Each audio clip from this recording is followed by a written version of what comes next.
இந்த வீடியோவில் Samsung F14ஐயும் M14ஐயும் compare பண்ணி சொல்லியிருக்கேன். ஸோ வீடியோவை ஸ்கிப் பண்ணாமல் கடைசி வரைக்கும் பாருங்கள். பேக் சைடில் பார்த்தீங்கன்னா யூனிபாடி பிளாஸ்டிக் மெட்டீரியல் யூஸ் பண்ணியிருக்காங்க. சைடில் ஃப்ரேம் எதுவும் இல்லை, ஒரே ஃபோல்டிங்கில் அந்த டிசைனை ஃபினிஷ் பண்ணியிருக்காங்க. டிசைனை பொறுத்தளவுக்கு ரொம்ப சிம்பிளாக காமாக இருக்குது. கேமரா பொசிஷனிங்குமே கரெக்டாக பண்ணியிருக்காங்க.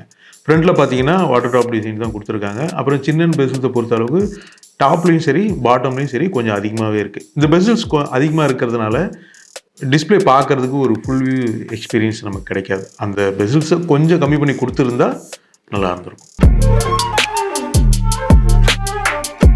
6.6 inches full HD plus PLS LCD display கொடுத்துருக்காங்க. இதில் 90 Hz ரெஃப்ரெஷ் ரேட்டுமே இருக்குது. இன்டோர்லேயும் சரி அவுட்டோர்லேயும் சரி இந்த டிஸ்பிளே யூஸ் பண்ணுறதுக்கு நல்லாவே இருக்குது. என்டர்டைன்மெண்ட் ரிலேட்டடாக நீங்கள் யூஸ் பண்ணுறீங்க, இப்போ மூவிஸ் பார்க்குறீங்க, யூடியூப் வீடியோ, சோஷியல் மீடியாலாம் ஹேண்டில் பண்ணுறீங்கன்னா இது ஓகேவாக இருக்கும். கலர்ஸ் நல்லா பஞ்சாக இருக்குது, சேச்சுரேஷன் லெவல் நல்லா இருக்குது, பிளாக்ஸ் எல்லாம் ஓரளவு டீப்பாகவே தெரியுது. ஓவரால் LCD டிஸ்பிளே என்னாலுமே ரெகுலர் யூஸ்க்கு இந்த டிஸ்பிளே நல்லாவே இருக்குது. அப்புறம் டிஸ்பிளே ப்ரொடக்ஷன் பார்த்தீங்கன்னா Gorilla Glass 5 கொடுத்துருக்காங்க. 6000 mAh பேட்டரி கொடுத்துருக்காங்க. அதை சார்ஜ் பண்ணுறதுக்கு 25 watts ஃபாஸ்ட் சார்ஜிங் சப்போர்ட் இருக்குது. சார்ஜர் இல்லை, சார்ஜரை நீங்கள் தனியாக தான் வாங்கிக்கணும். நீங்கள் இந்த மொபைலை ஹெவியாக யூஸ் பண்ணாலும் 1.5 நாள் பேட்டரி லைஃப் வர்றதுக்கு வாய்ப்பு இருக்குது. நீங்கள் நார்மலாக தான் யூஸ் பண்ணுவீங்கன்னா 2 days பேட்டரி லைஃப் வர்றதுக்கும் சான்சஸ் இருக்குது. ஸோ இவ்வளோ பெரிய பேட்டரி கொடுத்துருக்காங்களே, அப்போ ஃபோனோட வெயிட் என்ன அப்படின்னு பார்த்தீங்கன்னா 206 கிராம் கொடுத்துருக்காங்க. மொபைல் யூஸ் பண்ணும்போது வெயிட் ஃபீல் ஆக தான் செய்யுது, ஏன்னா பெரிய பேட்டரி கொடுத்துருக்காங்க இல்லையா. அப்புறம் அதோட திக்னஸ்ன்னு பார்த்தீங்கன்னா 9.4 mm இருக்குது. ரேமை பொறுத்தளவுக்கு 4GB and 6GB ரெண்டு வேரியன்ட் இருக்குது. ஒருவேளை நீங்கள் ரேமை இன்க்ரீஸ் பண்ணணும்னு நினைக்கிறீங்கன்னா ரேம் ப்ளஸ் டெக்னாலஜி மூலமா 4GB வரைக்கும் இன்க்ரீஸ் பண்ணிக்கலாம். நீங்கள் 4GB வேரியன்ட் வாங்கினீங்கன்னா 4GB வேரியன்ட் வரைக்கும் இன்க்ரீஸ் பண்ணிக்கலாம். 6GB வாங்கினீங்கன்னா 6GB வரைக்கும் இன்க்ரீஸ் பண்ணிக்கலாம். அப்புறம் ஸ்டோரேஜ் 128GB சிங்கிள் வேரியன்ட்டு தான். இதையுமே நீங்கள் மெமரி கார்டு மூலமா 1TB வரைக்கும் இன்க்ரீஸ் பண்ணிக்கலாம். அப்புறம் 5G பேண்டை பொறுத்தளவுக்கு 13 5G பேண்ட் கொடுத்துருக்காங்க. நீங்கள் ஆல்மோஸ்ட் எல்லா சிம் கார்டுமே இதில் யூஸ் பண்ணிக்க முடியும். அப்புறம் சவுண்ட் குவாலிட்டி, ஸ்பீக்கரோடைய சவுண்ட் குவாலிட்டி பார்த்தீங்கன்னா சிங்கிள் ஸ்பீக்கர் தான் அதில் கொடுத்துருக்காங்க, பட் டீசெண்டாகவே இருக்குது.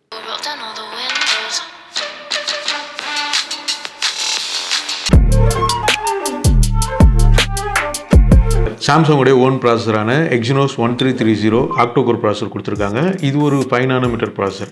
ஆக்சுவலாக ஒரு மொபைலை ரெகுலர் யூஸ் பண்ணுறதுக்கு எந்தவித லேகும் இல்லாமல் ஸ்மூத்தாக ஹேண்டில் பண்ணுது. இப்போ மல்டி ஆப்ஸ் யூஸ் பண்ணுறோம், இல்லை சின்ன சின்ன கேம்ஸ் விளாட்றன்றப்போ ஸ்மூத்தாகவே ரன் ஆகுது. பட் எங்கே பிரச்சனை ஆகுது அப்படின்னா, இப்போ கால் ஆஃப் டியூட்டி மாதிரி பெரிய கேம்ஸ்லாம் விளையாடும்போது மீடியம் செட்டிங்ஸில் வச்சு விளாடுங்க. ஒருவேளை நீங்கள் அதுக்கு மேலே செட்டிங்ஸ் மாற்றி சேஞ்ச் பண்ணி விளையாடுறீங்க அப்படின்னா ஃப்ரேம் ட்ராப் ஆகி லேக் ஆக செய்யுது. இது கம்பல்சரி இருக்குது. ஏன்னா நான் விளையாடும் போதுமே இந்த இஷ்யூ நான் பார்த்தேன்.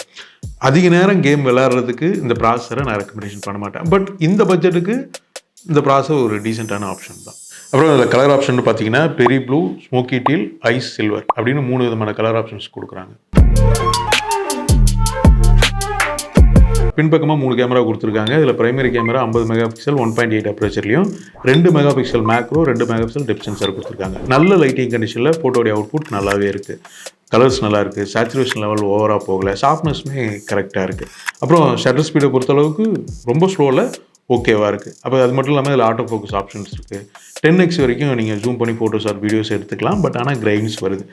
இமேஜ் ஆப்டிக்கல் ஸ்டெபிலைசேஷன் இதில் இல்லை. HDR ஆப்ஷனுமே இதில் இருக்குது. அப்புறம் செல்ஃபி கேமரா 13 மெகாபிக்சல் அப்ரேச்சர் 2.0 கொடுத்துருக்காங்க. இதுவுமே நல்ல லைட்டிங் கண்டிஷனில் ஃபோட்டோஸ் நல்லாவே இருக்குது, கலர்ஸுமே நல்லாவே இருக்குது. இந்த பட்ஜெட்டுக்கு என்ன ஒரு அவுட்புட்டோ அது கரெக்டாகவே பண்ணியிருக்காங்க. அப்புறம் வீடியோ பொறுத்தளவுக்குள்ள ஃப்ரண்ட் கேமராவும் சரி பேக் கேமராவும் சரி 1080p 30 fps, அப்புறம் 720 30 fps வரைக்கும் வீடியோ எடுத்துக்கலாம். ஸ்டெபிலைசேஷன் இருக்குது, பட் ஓவராக எக்ஸ்பெக்ட் பண்ணக்கூடாது, நார்மலாக இருக்குதுன்னு வச்சுங்களேன். இந்த பட்ஜெட்டுக்கு கேமராவை குறை சொல்லிக்கிற மாதிரி இல்லை, நல்லாவே பண்ணியிருக்காங்க. அப்புறம் ஒரு சில extra features, dual band WiFi support இருக்குது, 2.4 GHz and 5 GHz.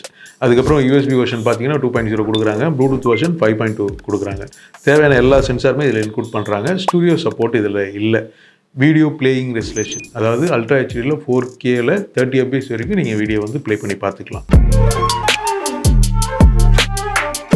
Android 13 மேலே One UI core version 5.1 build பண்ணி கொடுக்குறாங்க. இந்த கோர் வெர்ஷனில் ஃப்ளாக்ஷிப் லெவலில் இருக்கிற ஒரு சில ஆப்ஷனை இதில் கொடுக்குறேன்னு சொல்கிறாங்க. ஃபார் எக்ஸாம்பிள் இப்போது இந்த கால் பேக்ரவுண்ட் ஆப்ஷன் ஒன்று இருக்குது. இப்போ நம்ம கால் பண்ணும்போது ஒரு கார்ட்டூன் அனிமேட் மாதிரி வரும்.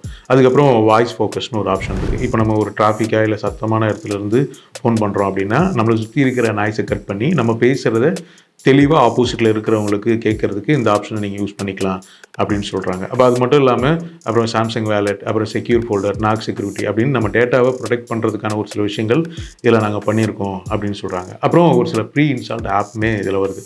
உங்களுக்கு தேவையில்லைன்னா நீங்கள் அதை அன்இன்ஸ்டால் பண்ணிக்கலாம். அப்புறம் அந்த ஹோம் பேஜில் பார்த்தீங்கன்னா இந்த வால்பேப்பர் வந்து அடிக்கடி சேஞ்ச் ஆகிட்டே இருக்கும். இதுவும் ஒரு விதமான ஆடு தான். அதுக்கு பேர் கிளான்ஸ்னு சொல்கிறாங்க. உங்களுக்கு வேணான்னா நீங்கள் இதை டிசபிள் பண்ணிக்கலாம். ஓஎஸ் அப்டேட் பார்த்தீங்கன்னா 2 வருஷம் கொடுக்குறாங்க. இப்போ இது Android 13னா 14, 15 தரேன்னு சொல்கிறாங்க. அதுக்கப்புறம் செக்யூரிட்டி அப்டேட் வருது 4 வருஷத்துக்கு கொடுக்குறேன்னு சொல்லி ப்ராமிஸ் பண்ணுறாங்க. ஸோ ஃபைனலாக இதோட ப்ரைஸிங் 4GB and 128 வேரியன்ட் வந்து 13,990 ரூபாய்க்கும், 6GB 128 வேரியன்ட் வந்து 14,990 ரூபாய்க்கும் ப்ரைஸ் ரேஞ்ச் பண்ணியிருக்காங்க. இது அமேசானில் அவைலபிளாக இருக்குது.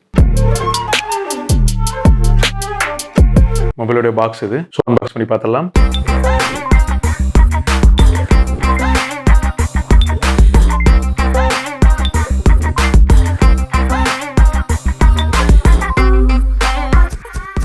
மொபைலோடைய ஃபிசிக்கல் ஒரே பார்த்துடலாம்.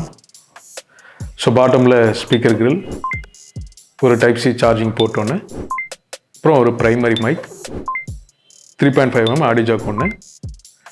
ஸோ ரைட் ஹேண்ட் சைடில் பார்த்தீங்கன்னா பவர் பட்டன், அதுக்கு மேலேயே ஃபிங்கர் பிரிண்ட் சென்சார் இன்க்ளூட் பண்ணுறாங்க. அதுக்கு மேலே பார்த்தீங்கன்னா வால்யூம் ராக்கர்ஸ் கீ. ஸோ டாப்பில் செகண்டரி மைக், லெஃப்ட் ஹேண்ட் சைடில் பார்த்தீங்கன்னா ஒரு சிம் ட்ரே. இதில் 2 நானோ சிம், ஒரு மெமரி கார்டு போட்டு யூஸ் பண்ணிக்கலாம். இப்போ நான் ஆல்ரெடி சொல்லியிருந்தேன் இல்லையா, சாம்சங் M14ஐயும் F14ஐயும் கம்பேர் பண்ணி சொல்கிறேன்னு.